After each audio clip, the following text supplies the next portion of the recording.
Good evening, good people. Thank you so much for being here tonight for our May Day Strong Mass Call.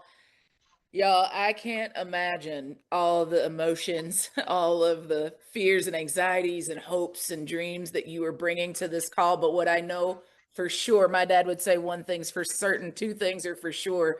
This May 1st, this International Workers' Day, this May Day is going to arguably be one of the most critical that we've seen in our lifetime.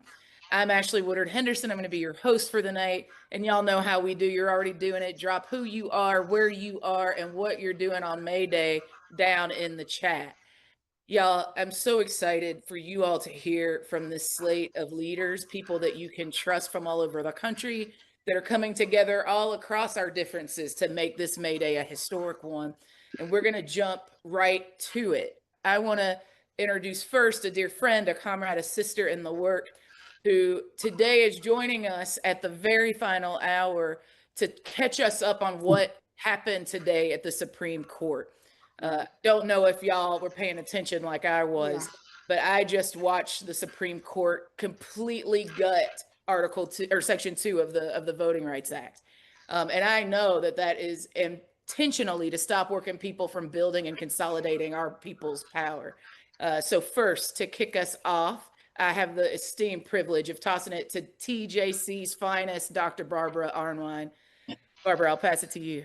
Thank you so much, Ashley. It's always a pleasure to be with you on program and with all these other great panelists and with everybody who's listening. First of all, today the court went out of its way to negatively decide a case that had nothing but the point of destroying Black, Brown, Native American, and Asian political power.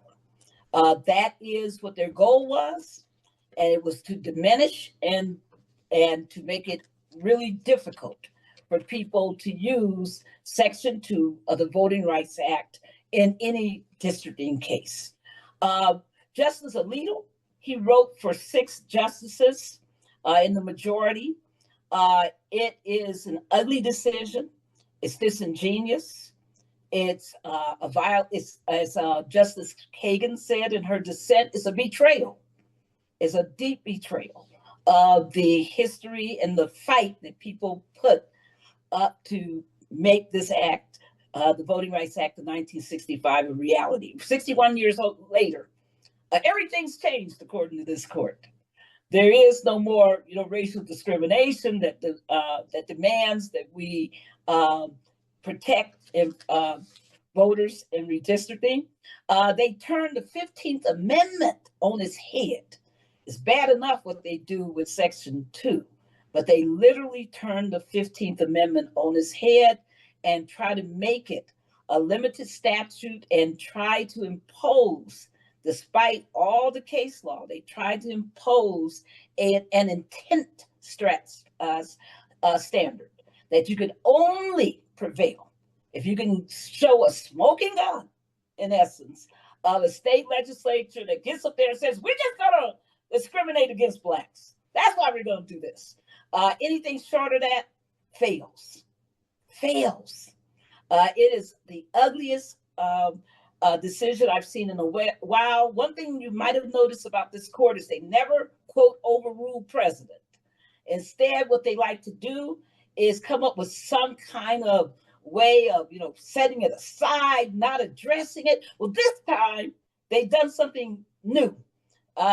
They've taken the Thornburg versus Jingles test, which is what has been used for 40 years, people, to determine how you judge whether or not there has been racial gerrymandering, unconstitutional racial gerrymandering.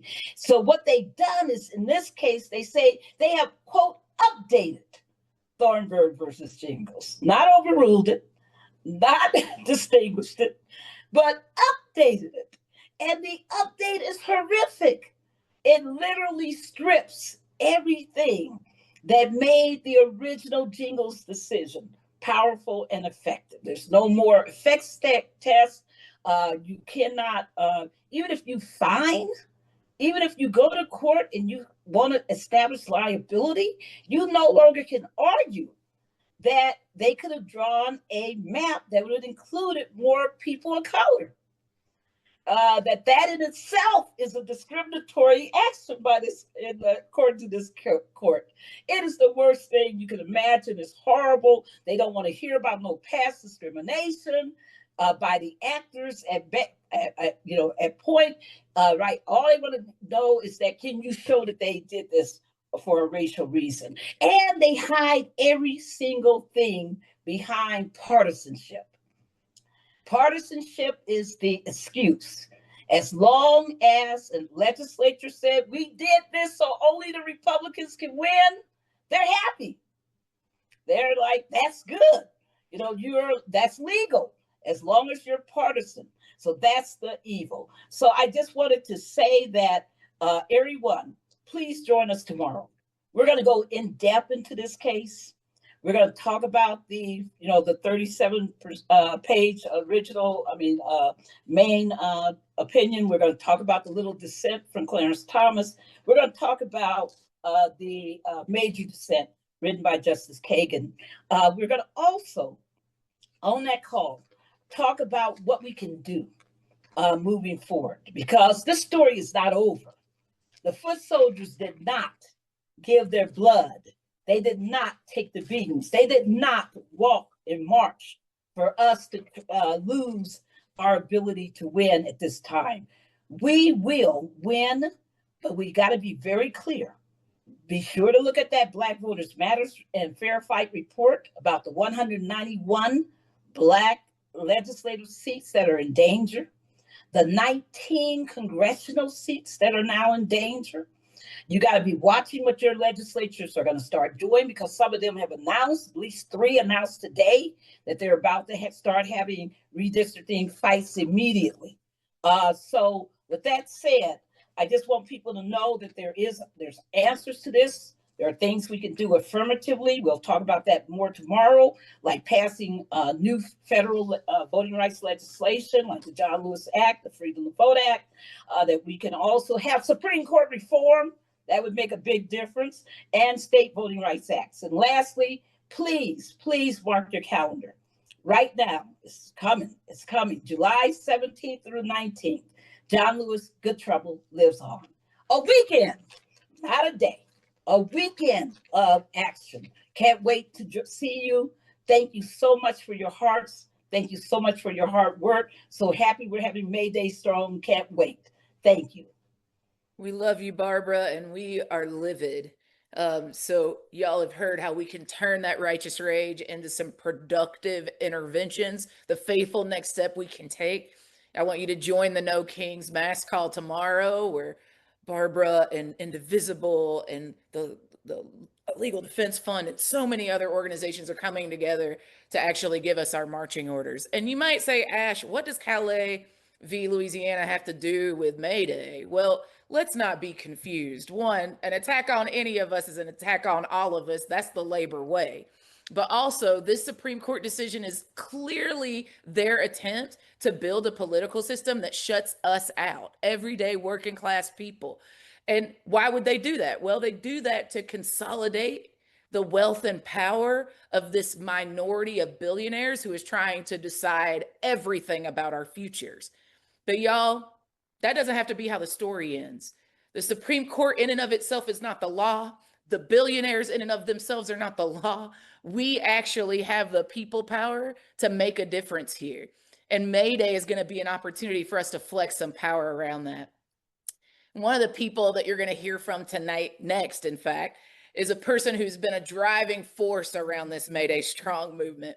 He's an incredible leader, a brilliant strategist, as most high school teachers tend to be. Y'all know him from CTU, Chicago Teachers Union. I am so honored to bring up next my dear friend, Jackson Potter. Jackson, I'll toss it to you.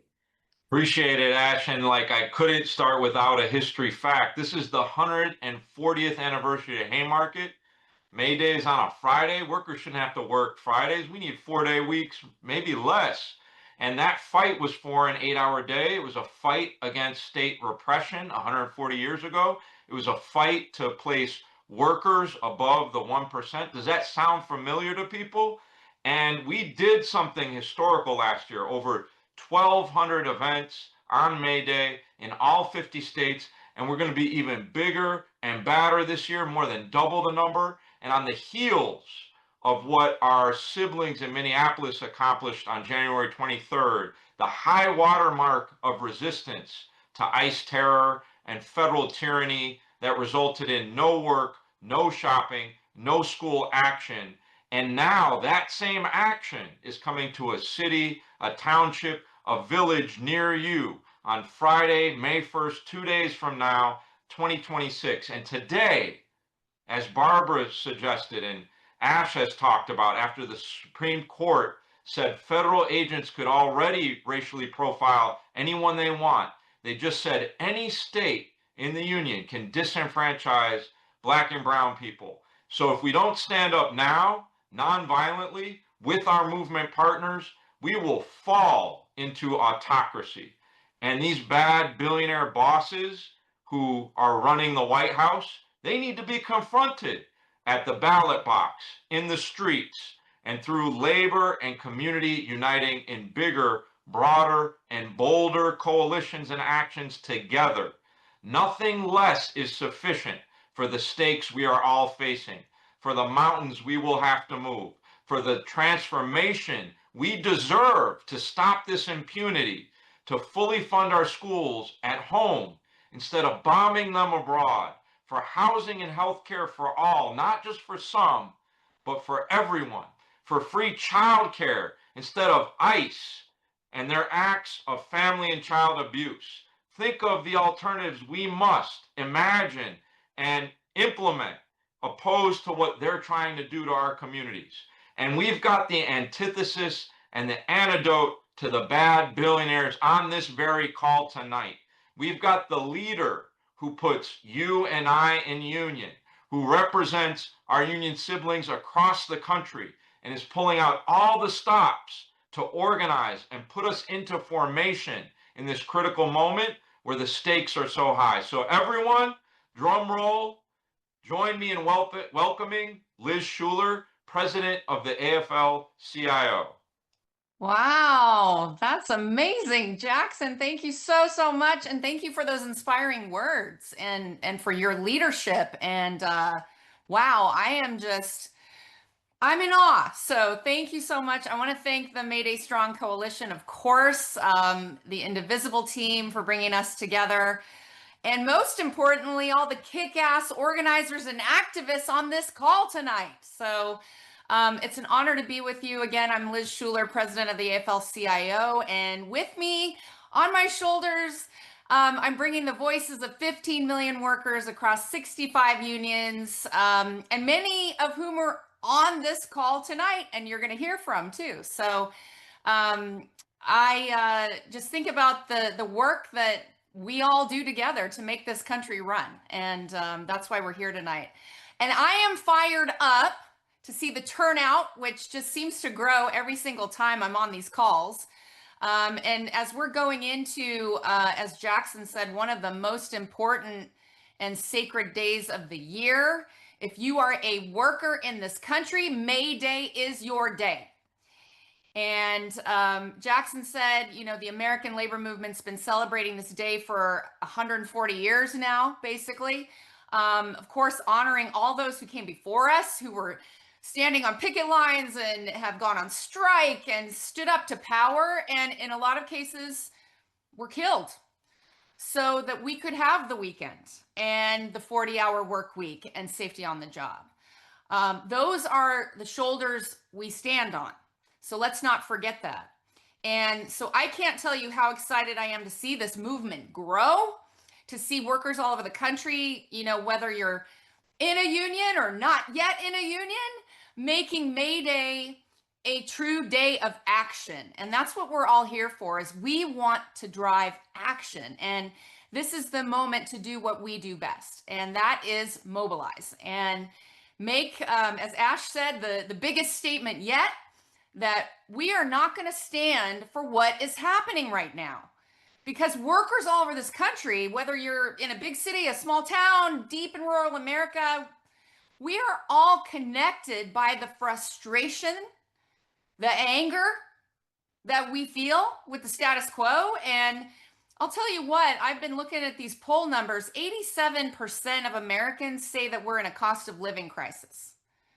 Sound familiar? 90% are stressed about the price of groceries. And paychecks aren't stretching to the end of the month. And rent is still too damn high. And as Jackson said, the bosses and the CEOs, none of them give a damn what it's really like for the rest of us. And the powers that be in this country, you know, all those billionaires, they want to keep it that way. And we saw that again a few hours ago, as we just heard with this Supreme Court decision, Louisiana versus Calais. It's so clearly an attempt to silence us, to silence workers of color, silence communities from being able to make their voices heard. And it's a direct attack on all of us, because they know how powerful we are when we build a movement like this that brings people together, no matter their race, their identity, their orientation. All of us together. Our power comes from the people. And this decision today is, I would just say, one more call to action to get out there, stand organized and defiant this weekend. So May Day Strong has that incredible map of events. I just love looking at that. You know, all the places where events are happening. And I'll just say our state and local AFL-CIO councils are, of course, expanding on that footprint as well. Let's just layer it all on, right? We have hundreds of events that will make this a big chorus that is thunderous. So I think we can keep this May Day momentum going, right? Every day now through November. And so we'll be out there in the streets, we'll be at our work sites, making sure that everyone knows the issues, what's at stake, and that we're protecting everyone's right to vote and uniting working people around our values and our economic demands. So all I can say is we are done being divided by people who don't know what it's like to struggle. And just thank you again to this powerful, powerful coalition for all you've done and all you're doing as we head into May Day. Looking forward to being out there with you in solidarity. We love you, Liz. I mean, if that ain't a benediction, I don't know what is. Ain't gonna let no landlord, no billionaire, no techno bro tell me who my opposition is. And what I know good is that it ain't no working person. That's for sure. So if y'all are ready to be about the business of building working people's power, Liz just told you what to do. Let's get down on May Day. Y'all, did you know that there are already over 3,000 events on the May Day Strong map? Did you know that there is at least one in all 50 states? Did you know that? We're turning up on May Day, y'all, and we can do better than that. You know I know, because we helped mobilize 8 million people just what feels like a few weeks ago, right? So I know we can do it. I want to tell you that if you were in Nevada, I want to see more events in your state. I want to tell you that if you were in North Dakota, I want to see some more events in your state. You know, I'm a proud Tennessean and a little bit of a Tennessee supremacist, but Alabama, you know, y'all should at least beat Tennessee, right? Once in something. It could be this. I invite you to it. I want to see y'all show up and show out on this May Day Strong map. I want to see if we can get anywhere between 50 and 100 more events on before I wake up tomorrow. So let's set a goal and let's get there. If you haven't already signed up to attend one, I want you to go to maydaystrong.org right now, and I want you to find the event closest to you. And if you so choose, if you are willing to accept a mission, if you want to, you know, join the movement of May Day Strong by actually doing the labor of inviting others to participate in an event near you, you can also host if there's not one in your town already. You can sign up. There's a toolkit. We wouldn't ask you to do anything that we're not going to support you to execute. So y'all, if you don't see one near you, I want you to go to maydaystrong.org. I want you to check out the toolkit. And before we wrap up, I want you to tell me, Ash, I'm down to host. And I want you to put it on the map.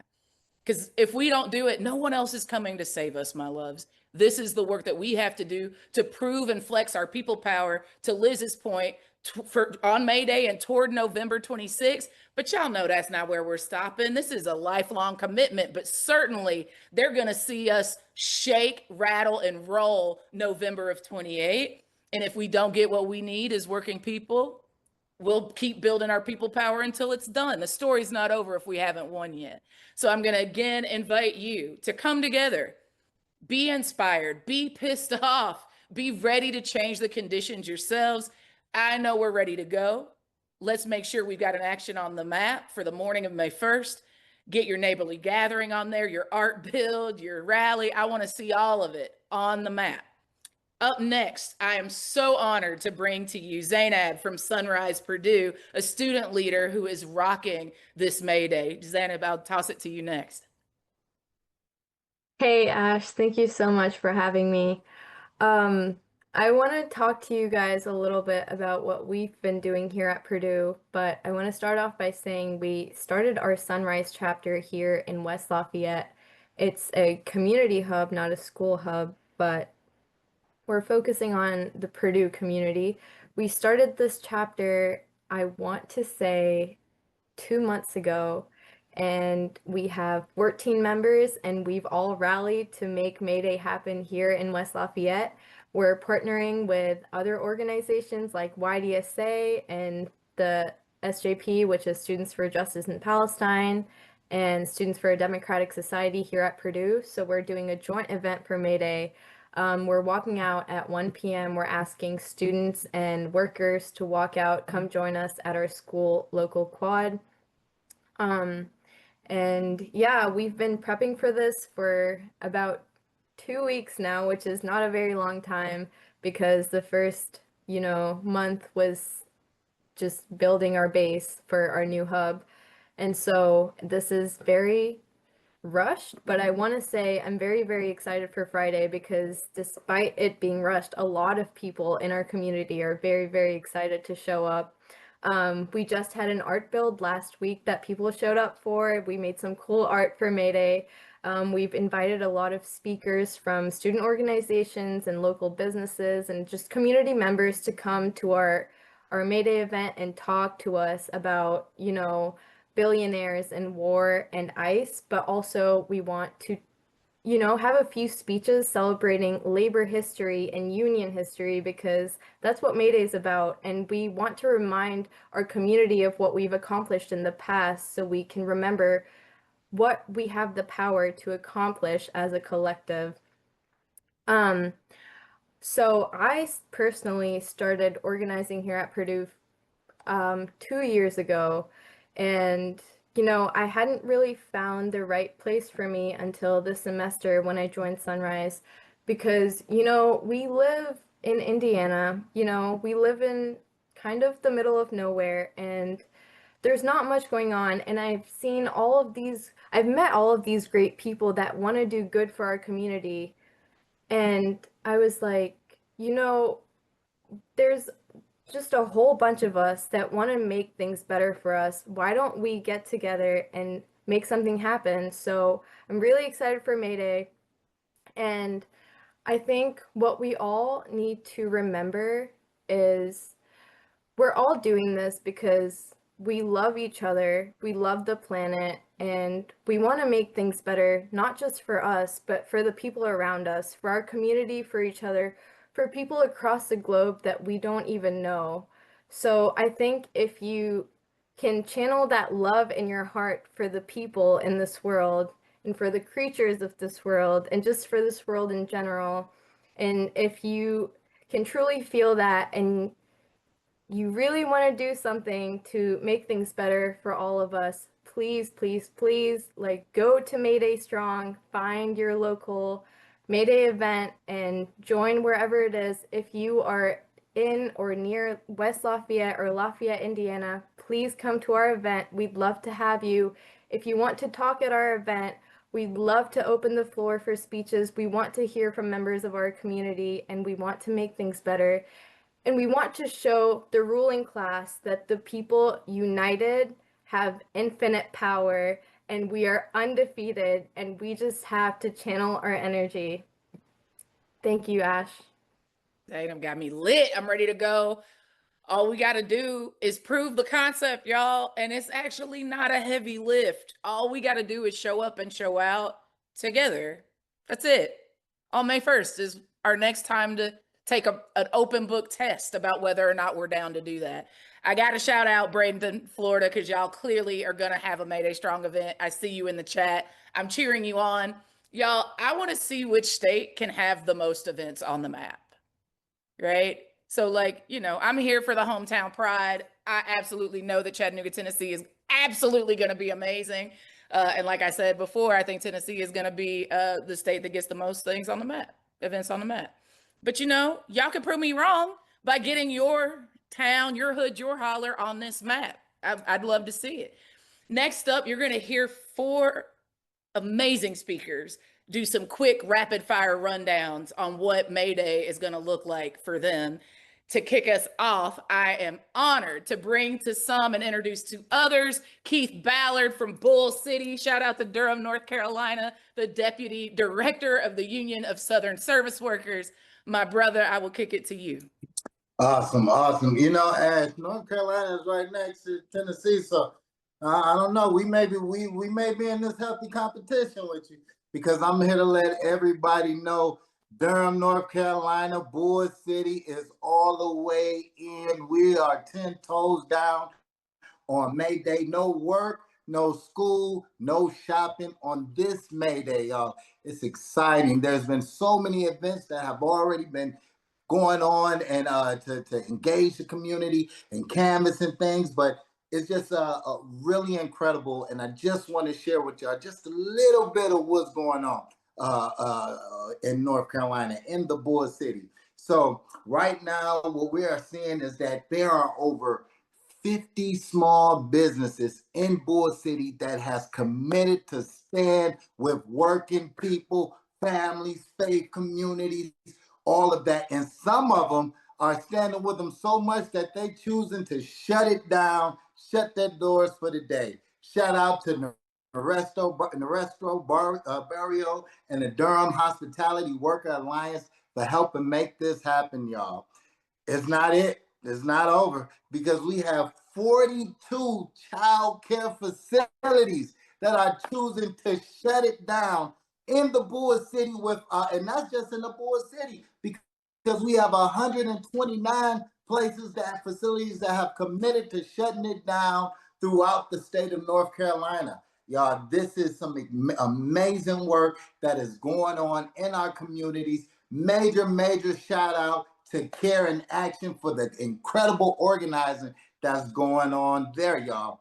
Still not over, because we have hundreds of other workers in the Bull City, and I'm so proud to say this also includes workers in my union, the Union of Southern Service Workers, that are turning up and shutting it down on this day. It's incredible of what's going on and how workers are deciding to take this stand and what's going on, y'all, and be out there with us. It's incredible. We cannot shut it down if we don't have the teachers, y'all. And so Durham Public Schools are shutting it down. They are shutting it down, y'all. This is incredible work going on. And across the state, 20 different school districts are closing. And I know that we're getting close. May Day is right around the corner. So we got more and more coming on board, still in county, y'all. So Bull City, we turning up with our teachers, y'all. But we still have more going on, because workers are not taking this stand alone. We are stepping out with our communities, and our communities are deciding to not leave workers and children behind on this day. That is why we've been organizing 7 lunch distributions going on all across the state to make sure children who would normally get fed on this day at school, that they don't go without a meal. So this is an incredible lift from the community, and this has been being funded and raised by solidarity funds happening all over, where people are chipping in to show up for their neighbors, for their community leaders, for their community members and workers all over. And we also want to make sure with the Solidarity Fund that we also help out workers who are taking this courageous stand on this day to help them absorb this economic hit that they will be taking on this day. So this is really incredible of what's been going on, y'all. And so I'm just super excited for all that is going on in the city, y'all. We're using this May Day not as a spectacle, not as just a one day. This is not something that's just happening one day, but this is movement building, y'all. So we're using this day, this May Day, to come together and to kick off this further connection of what's going on, keeping workers connected and together as we continue to fight throughout what we're going through, what we're seeing all across the state and across the city and things. Here in Durham, the Durham Rising campaign is escalating, calling out local billionaires that's sitting on the board of Duke University, board of trustees, and the Duke Health System, the board of directors. We're calling them out. We're demanding that Duke University, a corporation that owns 11% of this city and controls much of how we work, much of how we heal, and much of how we live, become a Fourth Amendment workplace, y'all. So there's so much going on, y'all. We're telling them to kick ICE out of our workplace. That is what we're demanding. We're saying that if we don't get it, shut it down, y'all. And we're demanding that that this state pass a people budget and end corporate tax giveaways and put money where it belongs, into our schools, into our healthcare, and into working families. We're demanding this all over North Carolina, that North Carolina lift the ban on collective bargaining for public workers and respect every worker's right to organize, y'all. And I can't go without saying this, y'all. I have to give a shout out to Asheville, North Carolina. This is a city in North Carolina that has less than 100,000 people. And yes, they are all the way in on no work, no school, no shopping, y'all. So we're simply saying this, is that if working families, if working people, if our communities don't get it on May Day, we are shutting it down. So shout out to all of y'all across the state. Shout out to everyone across this country. And I'm looking forward to being out there in community with y'all on this powerful day, y'all. So shout out to y'all. And I'm going to shoot it over to my brother, Oscar in LA. Thank you, Keith. Hola, mi gente. Good afternoon, everyone. It's a pleasure to be here with y'all. And thank you again to the organizers for bringing us together for this important call. Before I speak about May Day here in Los Angeles, I want to share a bit about what has grounded us as through our organizing this year. Dr. Martin Luther King Jr., during the historic March on Washington for Jobs and Freedom, said, "We are now faced with the fact that tomorrow is today. We are confronted with the fierce urgency of now." The fierce urgency of now. That fierce sense of urgency, it was become our mantra and our driving force as we prepare for May Day 2026. So what's happening in Los Angeles? Here in Los Angeles, momentum is strong. We'll be meeting at MacArthur Park 10 a.m. for a rally, and we're marching all the way to the heart of the city at Gloria Molina Park. We're saying collectively, no work, no school, no shopping, and solo el pueblo shuts it down. We have 121 organizations endorsing the May Day March, a lot of new organizations that have not been active before. And we have a commitment of 10,000 union and community members saying they'll be joining us on the streets for May Day to shut it down. We also have a growing number of businesses committing to close for the day in solidarity. That kind of alignment locally and statewide matters. It shows us this is bigger than any one organization or sector. It's a growing movement.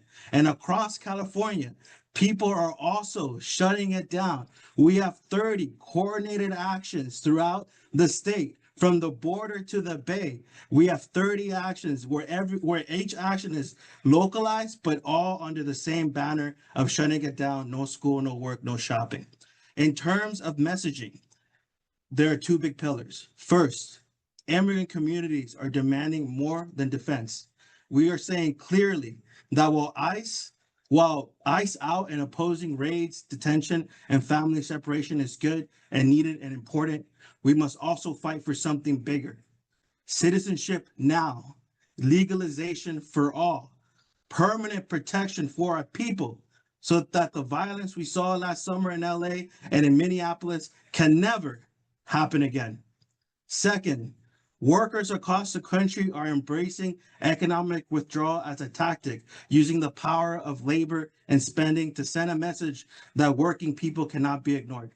And here in Los Angeles, we are also naming the role of billionaire greed and corporate influence in deepening inequality, while communities are asked to accept cuts to healthcare, education, and the social safety net. So our demands remain clear. Citizenship now. Tax billionaires and corporations to fund healthcare and education, not war and deportation. And not one more cent for ICE, Border Patrol, and DHS. If you want to plug in, if you want to learn more, go to our website, camayday2026.org. From the border to the Bay, California is rising. The whole country is rising for May Day. Si se puede. Thank you all. I'm going to pass it over to Rigo, our compañero, our friend. Gracias, Oscar. Ash, Washington State might not have the most, but Seattle will be one of the biggest. I want you to know that. A few years ago, our May Day coalition was made up of just a few groups, and our labor movement made an investment over the past few years to revitalize how we show up on this very important day. We want to be ready for 2028. But today in 2026, we will have an unprecedented 47 unions and community groups come together and show up forcefully to make certain that May Day is the biggest that we've had in recent history. This year, the stakes feel especially high. We're only 4 months into 2026, and our community has already come together to rescue our neighbors, our union members from deportation and detention. We have all witnessed the federal government invade Venezuela and go to war with Iran. We all feel the sting of rising prices on gas and groceries, and this increasingly authoritarian government continues to make violent choices with devastating consequences for working people. In the face of all of this, our labor movement and our progressive movement has continued to step up. We've hosted several Know Your Rights trainings across the state and built a rapid response network that could meet the moment. We are continuing to organize workers across our region into unions with strong contracts. And we continue to build a coalition with community organizations because none of us can take these fights alone. This meeting, we're joining the national call for no work, no school, no shopping. Seattle is an enormously important port city, and our port unions have voted to shut the port down. We want you to know that we are in solidarity and making certain that there will be an economic consequence to what is happening in our society today. This May Day, we have 3 messages. Communities, not ICE. Workers, not billionaires. And services, not war. The antidote to apathy and hopelessness is a connection and action. In Seattle, we are doing our best to do our part. And whether you're in Seattle or anywhere else in the country, it is imperative to get involved. Find your local May Day action and join the fight. Workers, migrants, and immigrants in Seattle are uniting. Thank you. And I'll pass it to our sister Jessica from Boston. Solidarity from Boston, everyone. We have been planning for May Day since before the last No King's Day and are very happy to share that in Massachusetts, we have over 70 actions scheduled across the Commonwealth. And that is not including local work actions at places like schools and libraries where we're having walk-ins and walkouts, or small businesses that are shutting down in solidarity. So last year in Boston, we were able to organize our largest protest and march in decades. But this year, we decided that we wanted to up our game even more and practice that economic non-cooperation. So we're making sure we are using this day to build more of the muscles, infrastructure, and relationships we will need to continue to build our movement. So we will have over a dozen coordinated actions across the city. In the morning, we're going to kick off at the airport at an event anchored by the GBLC and 9 unions, all representing airport workers. And it's going to be followed by an action with the building trades and higher ed action with SEIU 509. And then, wait, there's more. We will have over 10 feeder actions into our bookend closing day event on the Common at 4:30. And those feeder actions are going to include our Massachusetts Immigrant Defense Network and Rapid Response Network, LUCE, and they'll be bringing buses and hundreds of their members from across the state. My home local, the Boston Teachers Union, will be taking action to highlight school budget funding needs. There will be not just one, but 2 anti-war actions, including one at a site where Occupy Wall Street took place, reminding everyone that this is about workers over billionaires. And at our culminating event on Boston Common, we will bring everyone together to celebrate the labor movement and workers, including our immigrants, and together commit to building the world that we believe in and that we deserve. We are coming together to fight for each other. And one of our members is currently facing an immediate threat of detention and deportation. Mariola is a beloved paraprofessional in one of our schools and communities, but was recently told that she should expect to be deported at her next regularly scheduled check-in with ICE, less than 2 weeks away. ICE plans to send Mariola back to Guatemala, a country she fled 16 years ago after enduring a lifetime of systemic violence and abuse, simply because her family is indigenous Mayan. This is putting her son, a U.S. citizen with medical needs, in a position no child should have to endure or face. So we are asking that everyone here take a moment to sign a petition and help us protect Mariola from ICE deportation and protect her son from separation and her students from separation as well. So thank you to everyone who's taking a stand on May Day to fight back. We're fighting back for people like Mariola, but we're fighting it back in justice, and we are fighting for a better future that all of us deserve. Thank you. Y'all, can we show some love to our fam that just wrote down these like amazing actions that we're going to see them actually make happen on May 1st? Show some love to Bull City, our beloved Keith from USS Dub, for Oscar holding it down for Los Angeles. Yo, the number of people on this call from LA is wild. We saw y'all cheering your hometown on in the chat. To Tio Rigo holding it down for Seattle. And for Jessica holding it down for Boston. We see y'all. We love y'all. I also saw a bazillion of y'all in the chat shouting out your actions. I want to say what up, though, to the D. Detroit was in the building. I saw Virginia in the chat. A whole bunch of y'all. We appreciate you. I don't want you to miss the calls to action here. We're dropping links to each of these activities. And, you know, again, I already told you when they come for one of us, they come for all of us. And we're going to make sure that Mariola is good, right? Y'all are going to sign that petition today, right? Y'all are going to share that all over your socials and in your group chats and your listservs tonight, right? Because they're coming for one of our people. And we know that it's just, if they go, then it's just going to be one of the rest of us tomorrow, right? So we do it because it's good. We do it because it's strategic. We need every single one of us in this fight. So I need y'all to make sure that that petition goes viral tonight. And I appreciate you for it. Thank you, Jessica. Thank you, Rigo. Thank you, Oscar. Thank you, Keith. We appreciate you. All of these actions are about building real working people's power, and we're all in this together. Y'all, I have some tea for you.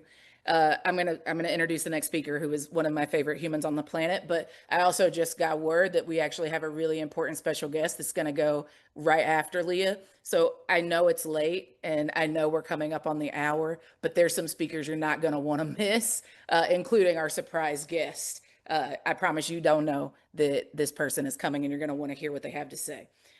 So no pressure, Leah Greenberg from the incredible Indivisible, who's about to come and tell us how this day could look all across the country. Y'all give up. I've seen Indivisible fam already in the chat, so y'all show some love to our very own Leah Greenberg, who is our next speaker. Leah, I'll toss it to you.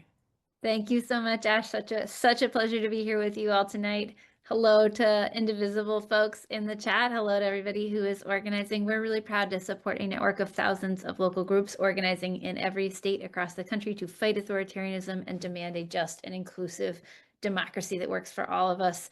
This is a heavy day because we are all reeling from today's news where 6 unelected, MAGA-captured crony judges eviscerated the crucial protections of the VRA.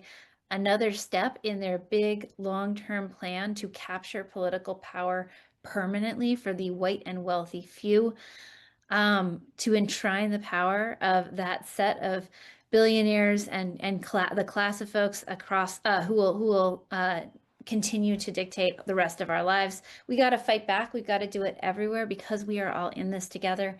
And when we look at the map of May Day events being planned right now, it's incredibly exciting to feel the power that we can collectively tap into. We are seeing events pop up across the country, big cities, college towns, communities that have been organizing hard for a long time. That energy is real. We need it. It is a testament to the depth, the intensity, the creativity of the planning and organizing, as you have heard on this call. And we're also going to keep growing and reaching and trying for new locations, new towns, new schools, new counties. Thousands of communities moving together in the red districts and the purple suburbs and in small towns and places that don't always see themselves as part of the movement. That is a demonstration of power that nobody can miss and nobody can dismiss. Part of the message is the depth and the intensity, and part of the message of Workers Over Billionaires is the breadth of mobilization across the country. Every dot on that map says, this is everywhere, this is everyone. There is no part of this country where people are okay with billionaires or kings with corruption and exploitation. So our ask is not just to participate, it is to make sure your community is on that map, to help us fill in the places that are not yet there. I want to be honest also about what we are doing on May Day, May 1st itself. We are not just trying to disrupt business as usual for the day. We are testing our own strength. We are finding out where our networks are deep, where we need to keep building, how we move together when the moment demands it, because we are going to need to do this again. As the stakes get higher, we're going to need to move fast, and we don't build that muscle by waiting until we need it. We build it right now. We build it together and here because we need that right now. So if your community already has an event, show up, bring everyone you know, make it bigger than you planned. If your community doesn't have one yet, you are the person to host it. It does not have to be big. What matters is that you are there, that you are pulling people together, and that your community is showing up and part of this fight collectively. Build everywhere. That is how we're going to flex our power. That is how we are going to win. All right, back to you, Ash. Leah, we appreciate you. Thank you so much for being here. Y'all, I don't know about you, but if you're not catching the vibe, now's the time. We need y'all to go on and sign up for these events. And again, if you haven't seen if there's one near you, you can join. And if there's not one, you can host. We need you to do that. Get your action on the map so that we can show everybody our working people's power. We've talked about a couple of big actions. We've talked about large marches and big, humongous rallies. Now I have the opportunity to kick it to one of my country kin, fellow Appalachian, to talk about the power of taking a right-sized action, an action that any of us can pull off in these final days. It is my greatest honor to pass it to Pam Santon for showing up for racial justice. Pam, I'll kick it to you next. Hello. Happy to be here. I've been excited to work with Serge and really happy to see us turning up the heat for the billionaires and the people in power that don't listen to the people who elected them. I live in West Virginia, where I was born and raised, and I'm a member of Serge. First, I'd like to thank the May Day Strong organizers for their work in promoting social justice and providing for like-minded individuals with an opportunity to take action to bring about change and to enable all individuals with the opportunity to take action to bring about change. I am attending the May Day rally in Charleston, West Virginia. I know that there are several others. There's principally one in Huntington. I believe there's one in another, and I'm sure there's others for which I'm not aware. We'll be wearing our red bandanas. And red bandanas are harking back to the mine wars of our state. where miners who were union wore their red bandanas, and thus the origin of the rednecks.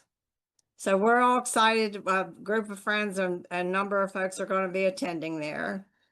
We're rallying against the billionaire agenda that is destroying our whole country, and particularly my beloved state and home here in Appalachia. We will rally against also ICE and waging war. The inhumane treatment of people is appalling. I've watched the billionaire agenda at work in the coal industry here. The mining and environmental devastation, the blasting off the tops of mountains and destroying the waterways, causing floods and devastation. There's black lung, air pollution, cardiovascular disease in our communities. They've been gutting the help for those with black lung as well. It's really heartbreaking.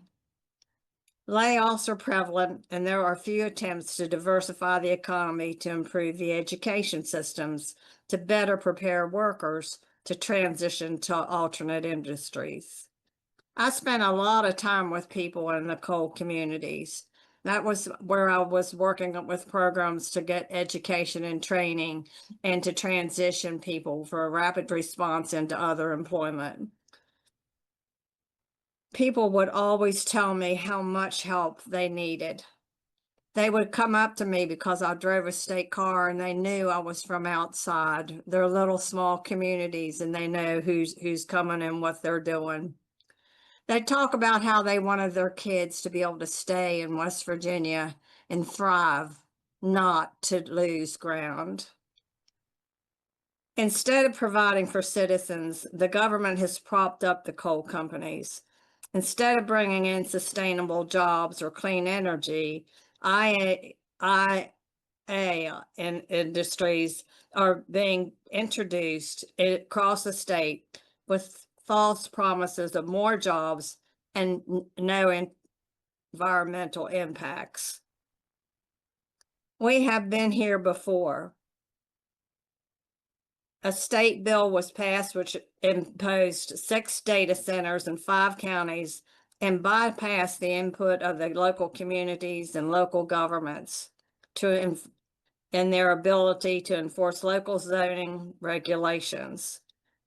Our own state Speaker of the House of Delegates, Roger Henshaw, is working directly with the data center developers as a lawyer and voted against legislation to increase the requirements for the data center development. For those people who aren't that familiar with what happens with the AI locations, there's a ton of environmental impact. They use massive amounts of water, cause air pollution, light pollution, just change the atmosphere. I know these data centers are cropping up across the country. Here in West Virginia, we stand in solidarity with you, organizing against them and demanding investments in our communities. Let's stop having billionaires take our money and run and leave nothing behind. Nothing for health care, nothing for housing, child care. Let's raise our voices high and loud and keep them there. We have a long legacy of labor organizing in my state and in fighting for what is right. Appalachia is with you. We will see you on May Day. Thank you.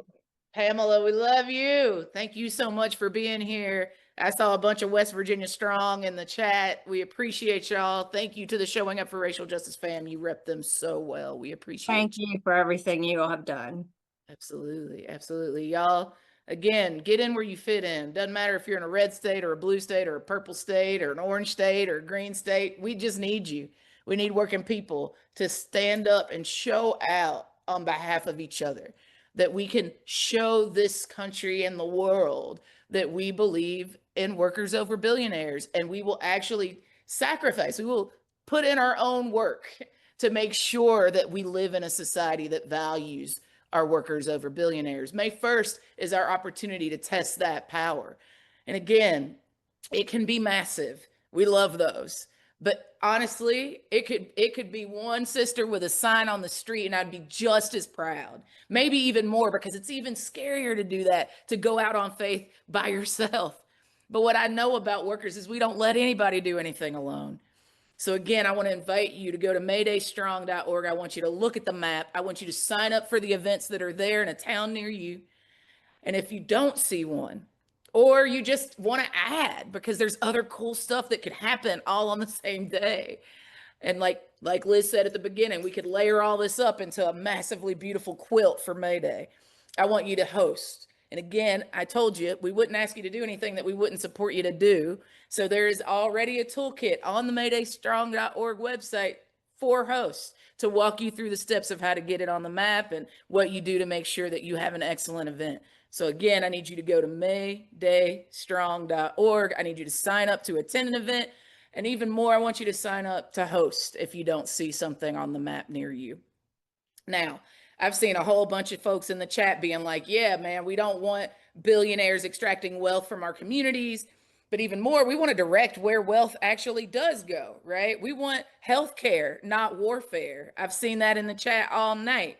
So I would be remiss if we didn't have mighty nurses union on this call tonight to talk to us about healthcare, not warfare.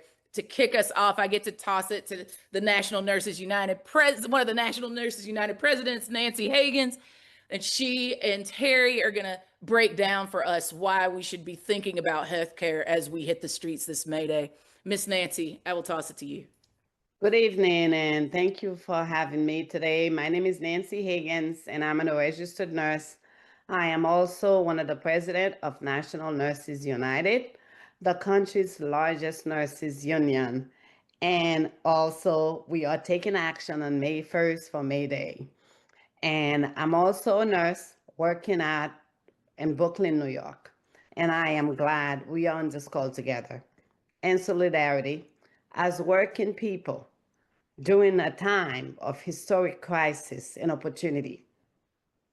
It's no secret that we are in destructive times.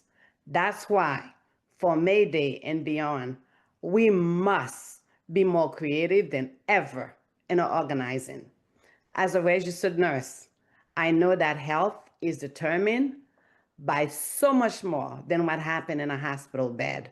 Health is shaped by social condition like housing, education, the environment, job quality and wages, workplace democracy, freedom of movement, and of course, access to healthcare. And nurses' vision for a healthy society, everyone gets what they need to enjoy the beauty of life. But we know who's standing in the way of our collective health and survival. The corporate billionaire class that profits of our suffering, our labor, and our tax dollars to enrich themselves while endangering our democracy and trying to silence dissent. Billions in public funding that should have been spent on care are instead paying for illegal wars and state-sponsored domestic terrorism through ICE and Border Patrol. Trump himself has told us that there's no money for healthcare or daycare. There's only money for warfare. We know that everyday people carry the largest burden of war, injustice, and violence. And healthcare workers across the world can attest to this fact. Nurses see the burden on everyday people when a child starves in Gaza, when an elementary school is bombed in Iran, when a hospital is running low on fuel in Cuba, when a family flees from their ancestral home, Lebanon, when a son is ripped from his immigrant mother's arm in Chicago, or when a nurse like Alex Preddy is gunned down by CBP in Minneapolis. And we know these are not separate struggles. They are all connected. That's obvious when you look at the players at the table, like Palantir, a data mining giant used by ICE to locate, track, and kidnap immigrants. Palantir software is also used by Israelis and American governments to identify targets to bombing in Gaza, Lebanon, and Iran. And Palantir tech is now being used by management at some of our hospitals to minimize staffing and maximize profit. Nurses are working in partnership with the Purge Palantir campaign to fight against the tech corporation massive reach. We are demanding that our employers end contracts with Palantir, including Mount Sinai Health System right now in New York City, one of the largest hospital systems, and HCA Healthcare, the country's largest hospital. We are calling on elected leaders to refuse and return donations from Palantirs. And we are succeeding. And we are demanding that large institutions stop contracting with Palantir. We win against firms like Palantir by being undeniable. Together, let's fight for a future where every person can live free from violence and mass surveillance and with dignity and healthcare as a human right. This May Day, as I said earlier, one of the largest nurses union, NNU, will participate. My fellow union nurses will be taking action across the country to demand just that. And I am proud to introduce a nurse from New Orleans, where she and her colleagues are fighting for transformational change at one of the most important hospitals in the South. The fight happening right now in New Orleans is exactly the kind of struggle we need to take on. Please welcome Terry McGills, RN from the University Medical Center in New Orleans. Thank you.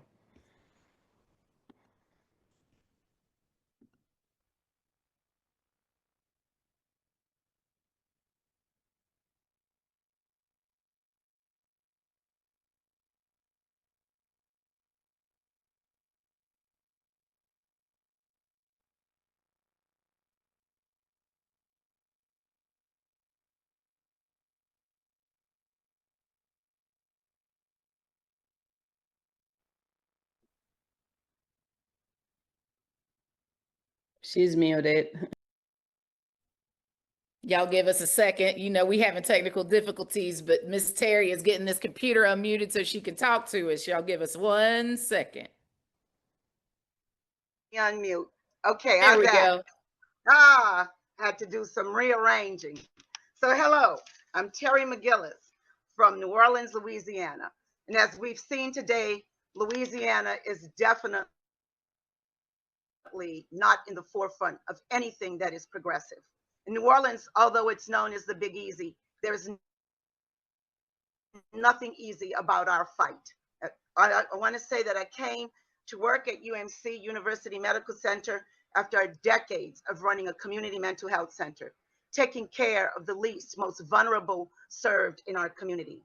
I thought working at this big hospital was going to be a great change of pace for me, something that I was looking forward to.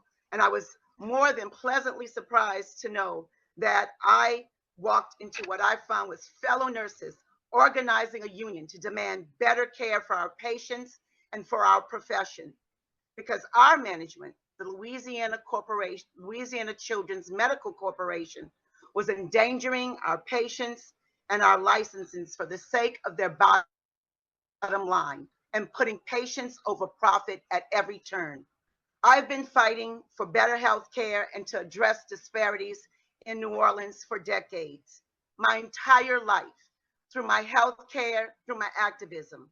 So it was only natural that I joined my co-workers in organizing and winning what became the largest NLRB election in Louisiana in nearly 30 years. 82% of the nurses at UMC voted to join National Nurses United. And it has not been easy. From the start of our campaign, LCMC has tried to stall, has tried to do this in every step for union busting. We've been bargaining for more than 2 years for our first contract, and we continue to fight management's foolish ways of thinking that they can wait us out and prevent a deal from happening. My coworkers and I are striking for 5 days starting May 1st and going through May 5th. But what I'm most proud of is our ability to join our community in multiple actions. We have so many wonderful things planned for other organizations and community members. We have a whole day where we will be joining and collaborating with Tulane campus workers who will be winning their first contract. We'll be joining our immigrant workers in Union Migrante with marching to City Hall. We have done an amazing job of letting our community know that we are fighting for them, and our community has been with us for every step of the way. Our local AFL-CIO, Together New Orleans, which is a large organization of organizations, we have all come together, and I know it's been our fight that's been the spearhead for New Orleans. New Orleans is not known for Union Town. Maybe a parade, maybe a crawfish boil, but not a Union Town. And we are so excited to be part of this. Why has the hospital stopped? Because management is only engaged in surface bargaining with us. That's all they want to do, making it clear that they want to bust our union and stop our fight instead of working with us and endanger our community, which already struggles with major health disparities. I'm no stranger to long fights. I've been fighting for justice in our community since I can remember. I've been fighting my entire life to address the racial disparities, the healthcare disparities. And I know my co-workers and I will continue to demand better for our patients, for our city, but most importantly, for the entire Deep South. We know what we're bringing to the table. We know May Day, May 1st, is going to be an amazing time to collaborate with everybody that's going to be joining us. I'm so glad that this union, our union, is ready and willing to take on this fight, because I know that this is right. Healthcare injustice, as Martin Luther King said, is the worst injustice. If we keep our communities ill, if we keep them sick, we can't fight all the battles we know we have to fight. So we know nurses are important at this. And Nancy is right. This is for transformational change. We are in a duopoly in this city. 2 large major healthcare corporations. We know when LCMC falls, the other one, which is Ochsner, will fall, and healthcare in this city, in this state, will change forever. One thing I've seen time and again is when people come together and harness our people power, because that's what we have. We may not have financial power, but we have people power. When we do this and get creative, things that once seemed impossible become realistic. I would have never thought in my 49 years of nursing that I'd be part of a nurses union. There's nothing we can't do. So thank you for your solidarity this Friday and beyond. And New Orleans nurses, continue our fight. We're going to win this. And it's solidarity from people like you that's fueling our fight and our way to victory. Thank you, thank you, thank you. I know that's right. Y'all show some love to the nurses, President Higgins, Miss Terry. We love y'all. Listen, I've got to move real quick because I told you we had a special guest and I would not tell a lie. Y'all, I get to invite the people's president from AFT, Randy Weingarten's on the call. Randy, I know you're about to take off. I'm just going to toss it to you. Thank you, Ash. And it was so great to hear Terry. You can hear me, right? Great.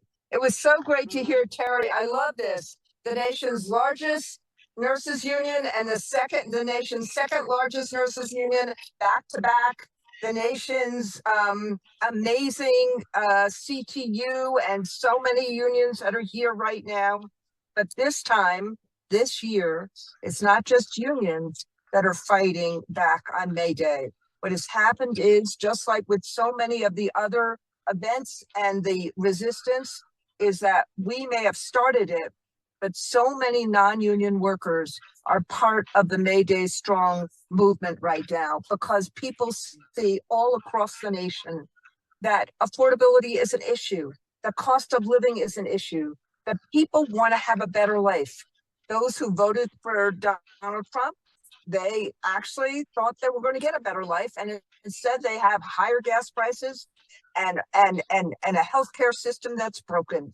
And we're seeing this over and over again in so many different ways, in terms of the defunding of public schools, in terms of the attacks on higher education, in terms of the demise of manufacturing jobs. It is what the union movement does to try to make sure that people have rights and fairness and human dignity, whether it's taking on AI or whether it's actually just making sure that we have safe staffing in a hospital in Louisiana or in Seattle. And this is, and what I wanted to say, and the reason I got on, and I'm grateful to be on with all of you, that today they took away more power from working people.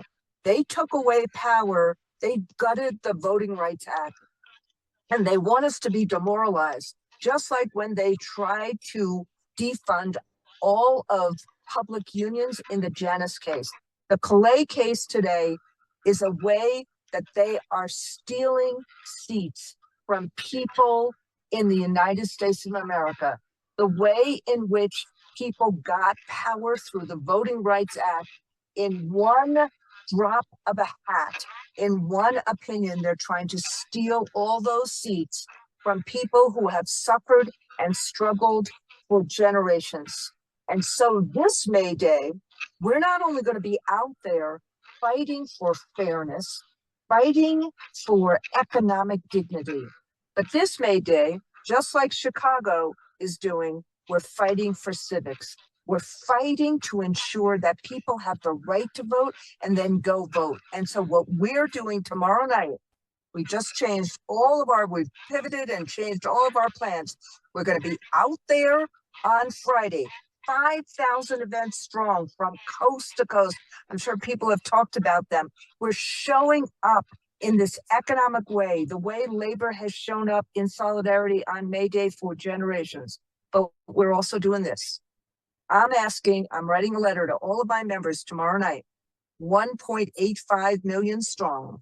And I am asking them, check your voter registration. See if you are voting. See if you're registered. And if you're not, on May Day, register. See if you have adult children that are registered. If they're not, they should register. We should use May Day to make sure that this administration and this Supreme Court cannot take our rights to empowerment away. We need to be more empowered, as the folks before me have so eloquently spoken. And we also need, as we the people, to be able to vote in force, to vote for people. We cannot allow a Supreme Court or the current administration to take our rights away.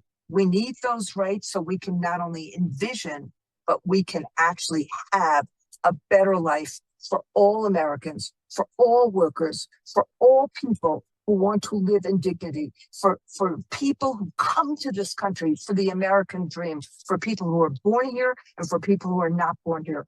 That is the promise of America. And that is what we are doing this May Day, both in terms of getting out and ensuring that we are registered to vote, as well as getting out and showing our economic dignity. We are not going to let them steal our votes or steal this election.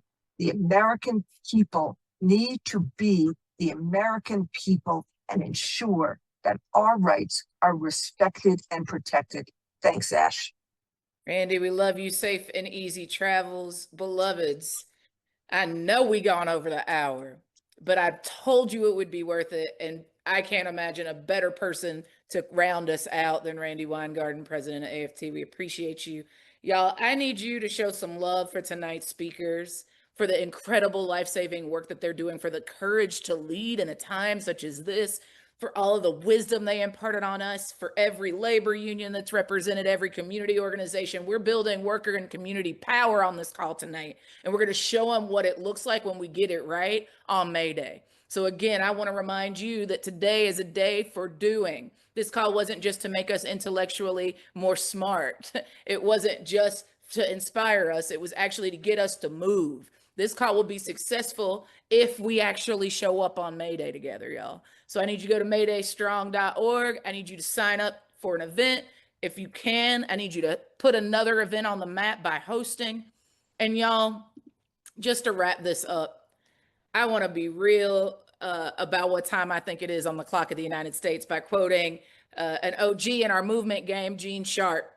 Gene said that by themselves, rulers cannot collect taxes, enforce repressive laws and regulations, keep trains running on time, prepare national budgets, direct traffic, manage ports, print money, repair roads, keep markets supplied with food, make steel, build rockets, train the police and army, issue postage stamps, or even milk a cow. People, working people, I would add, provide these services to the ruler through a variety of organizations and institutions. But here's where you shout. If people would stop providing these skills, the ruler could not rule. Let's show them that we mean it and we believe it on May Day. I can't wait to see y'all there. Go to maydaystrong.org, check out the map, sign up for an event, host an event. We'll see you on Friday.